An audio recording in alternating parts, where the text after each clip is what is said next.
Okay, there are many rumours कि class 10th में क्या हटा है क्या नहीं हटा है ना। हमें क्या पढ़ना है क्या नहीं पढ़ना है। 70% डिडक्शन तो हुआ है। पेपर कैसा आएगा कैसा नहीं आएगा, इट विल बी हार्ड और it will be easy, it will be tough. So many rumours are there, just ignore them. और आपका जो डिलीटेड टॉपिक्स है मैं बता रहा हूँ यहाँ पे, है ना, जो टॉपिक्स हट गए हैं और जिनको आपको पढ़ना भी है वो भी मैं बता दूंगा आप लोगों को।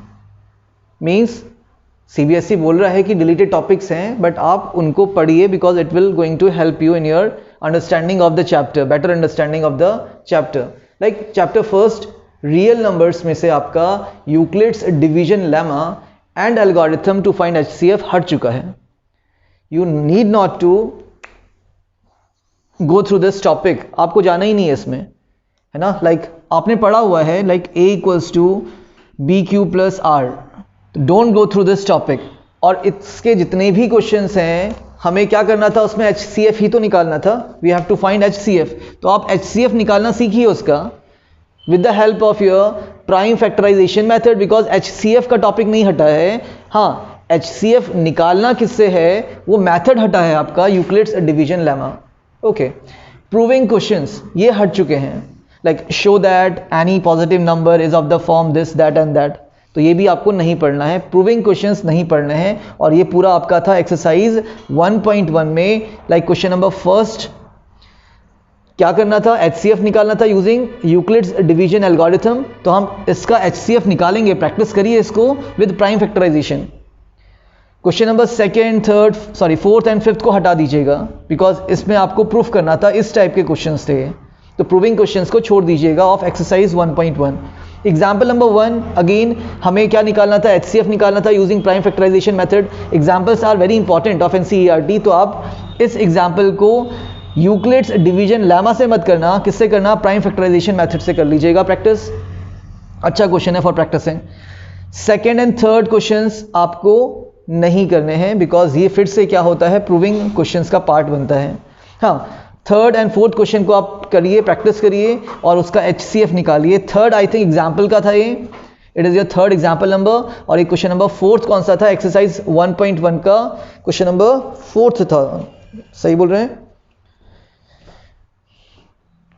एग्जाम्पल थर्ड एंड फोर्थ को आपको क्या करना है, प्रैक्टिस कर लेना है, आपको इसका HCF निकाल लेना है, ठीक है। तो ये सारी चीज़ें आपकी टॉपिक हटे हुए हैं फ्रॉम चैप्टर नंबर फर्स्ट। तो don't go through this topics, but again I am saying कि जिसमें आपको HCF निकालना है यूजिंग यूक्लिड्स डिवीजन एल्गोरिथम, आप उसकी प्रैक्टिस करिए but with the method of prime factorisation. बाकी सब इसमें प्रैक्टिस करिएगा अपना। चैप्टर फर्स्ट में इतना ही आपका हटा हुआ टॉपिक है। Okay, now what is being deleted from your chapter number second polynomials, इसमें से क्या हटा है। ओके, तो सिंपल सी बात करें तो एक्सरसाइज 2.3 पूरी हट गई है। आपको 2.1 करनी है, 2.2 करनी है, बट 2.3 को नहीं करना है, ऐसा बोला गया है। दैट इज द सेक्शन 2.4, इसको आपको नहीं देखना है। इस एक्सरसाइज में सेक्शन 2.4 के अंडर जितने भी एग्जाम्पल्स हैं, एक्सरसाइज 2.3 है, ये आपको नहीं करना है। अगेन सीबीएसई क्या बोलता है, statement and simple problems on division algorithm for polynomials with real coefficients. आपको क्या चेक करना है इसमें कि वो डिवीजन एल्गोरिथम्स के क्वेश्चंस नहीं करने हैं जिसमें आपको px को qx से डिवाइड करना है, जिसमें आपको रिमाइंडर निकालना है।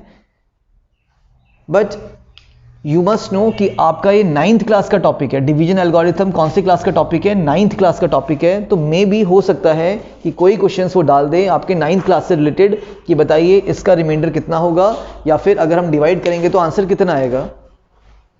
तो एक्सरसाइज 2.3 का मैं तो बोलूँगा कि आप लोग question number first and question number second को अटेम्प्ट ज़रूर करना, बाकी क्वेश्चन आप छोड़ सकते हैं।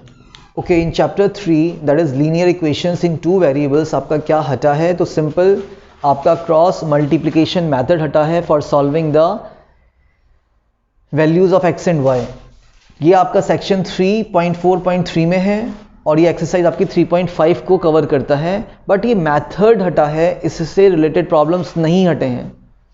तो जो एक्सरसाइज 3.5 है आप उसको सब्स्टिट्यूशन मेथड या एलिमिनेशन मेथड से सॉल्व करेंगे, बट आपको इस एक्सरसाइज में 3.5 एक्सरसाइज में क्रॉस मल्टीप्लिकेशन मेथड का यूज़ नहीं करना है।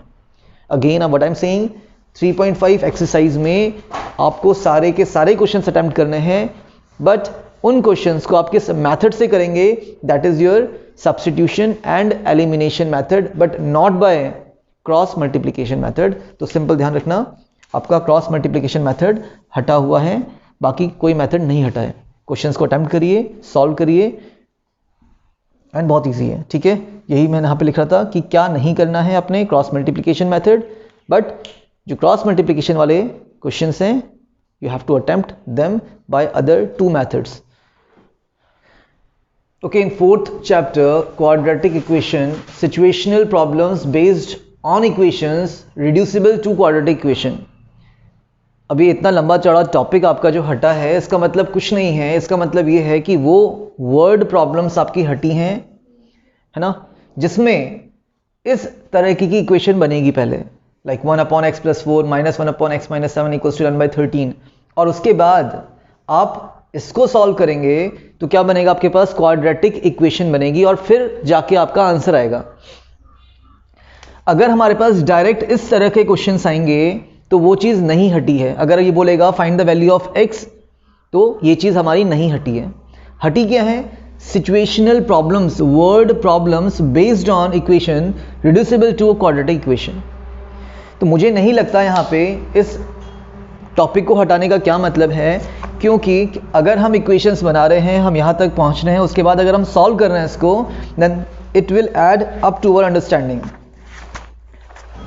लाइक अगर हम बात करें चैप्टर नंबर 4 की, तो अगर मैं 4.1 एक्सरसाइज की बात करूं तो यहाँ पे भी हमें सिचुएशनल प्रॉब्लम्स मिलती हैं। लाइक फोर्थ क्वेश्चन हो गया आपका, सेकंड क्वेश्चन नंबर 2 का फोर्थ पार्ट हो गया, है ना, तो ये चीज़ उन्होंने नहीं हटाया है।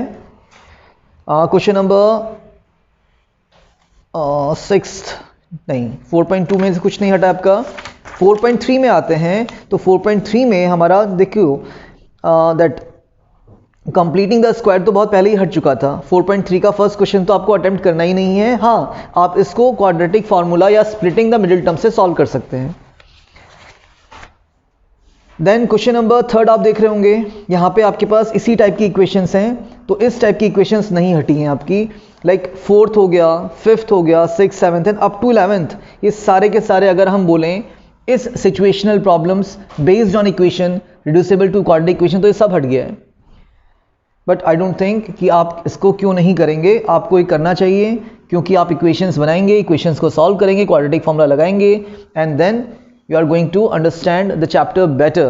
तो आपको ये क्वेश्चंस को करने चाहिए, वर्ड प्रॉब्लम्स आपको करना चाहिए।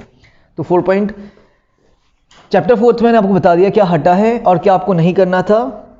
But go through the advice कि आप इस चैप्टर में कुछ मत छोड़िए, सब कुछ करिए। A good chapter two practice.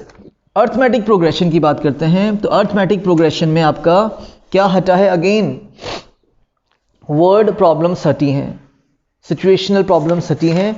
Like 5.1 हमारा सब कुछ करना है, 5.2 में हमें सब कुछ करना है, 5.3 में आएंगे तो 5.3 में आपके बोला गया है कि 10th क्वेश्चन तक तो आपको अटेम्प्ट करना है। 10th क्वेश्चन के बाद अब फ्रॉम 11 to 20 आपको अटेम्प्ट नहीं करना है। तो it is up to you, अगर आप नहीं करना चाहते हैं you can leave that questions, but अगर आप प्रैक्टिस करना चाहते हैं, these are some beautiful questions to attempt. इनको प्रैक्टिस करिए, 5-6 क्वेश्चंस हैं आपके, और आपका ये भी चैप्टर में अंडरस्टैंडिंग बढ़ाएगा। एग्जामिनेशन में इस टाइप के क्वेश्चंस आएंगे तो आप सॉल्व कर पाएंगे। तो 5.3 में आपको एक्चुअली 10th क्वेश्चन तक अटेम्प्ट करना है, उसके बाद जो भी चीज़ें हैं वो आप नहीं करेंगे, चलेगा।